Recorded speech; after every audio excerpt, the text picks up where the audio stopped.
Alors que Brice Clotaire Oligui Nguema était encore il y a quelques heures au Vatican, retour sur ses visites dans la cité-État, un rituel auquel il sacrifie, comme ses prédécesseurs avant lui, la symbolique derrière ses déplacements avec Andy Neltouni. Chrétien catholique et pratiquant, Brice Clotaire Oligui Nguema affiche clairement sa croyance en un être suprême.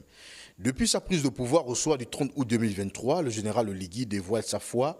L'on se souvient encore de cette prière adressée à Dieu, faite par un officier supérieur des forces de défense et de sécurité en conclave au palais du bord de mer et qui confiait la nation au créateur de toutes choses. Perçue de façon naturelle par de nombreux observateurs, la première visite du président élu par les Gabonaises et Gabonais au Vatican s'inscrivait là dans la continuité des relations qui unissent le Gabon et le Saint-Siège. Au-delà de la solennité et du protocole strict de l'État du Vatican, la présence du président Oligui Nguema aux côtés des autres chefs d'État était de toute aise. L'homme fort de Libreville rendait hommage au pape François qui, peu avant son décès, envisageait recevoir le général. De ce fait, le contexte a une connotation historique, dont l'interprétation du clergé en vaut la peine. Vous savez que lorsqu'un catholique gouverne et qu'il va au Vatican, il reçoit un accueil tout particulier par rapport à tout homme de bonne volonté qui gouverne un État.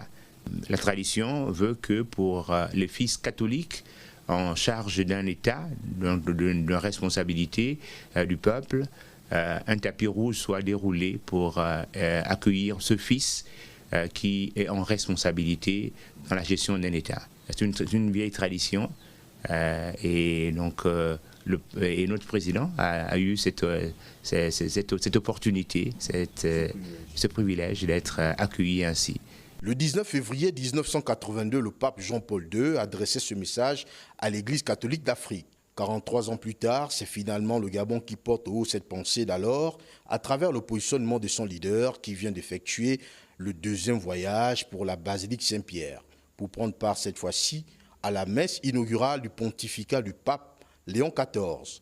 Brice Clotaire et Zito Oligui Nguema étaient tous deux en face de l'autel, assis aux premières loges. La fin de la célébration du culte a donné lieu à une entrevue entre le souverain pontife et le couple présidentiel gabonais. Derrière cet entretien, d'aucuns voient le renforcement de la présence du Gabon dans les nations qui prônent les valeurs de foi et d'unité. L'église, c'est la première habitation au centre du village. Nous ne pouvons pas construire un pays. Nous ne pouvons pas construire le Gabon si on ne met pas l'église au centre du village. La reconstruction du Gabon passe par l'ancrage des fondamentaux.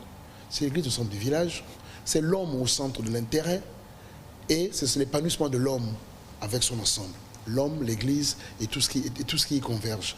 Donc le président Oligui, après les obsèques du pape François, avec la messe inaugurale de Léon XIV, nous envoie un message simple.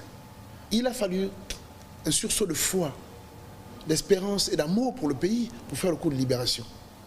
Il a fallu au peuple gabonais un sursaut de foi pour s'y rendre massivement à 94 voire 95% le 12 avril dernier.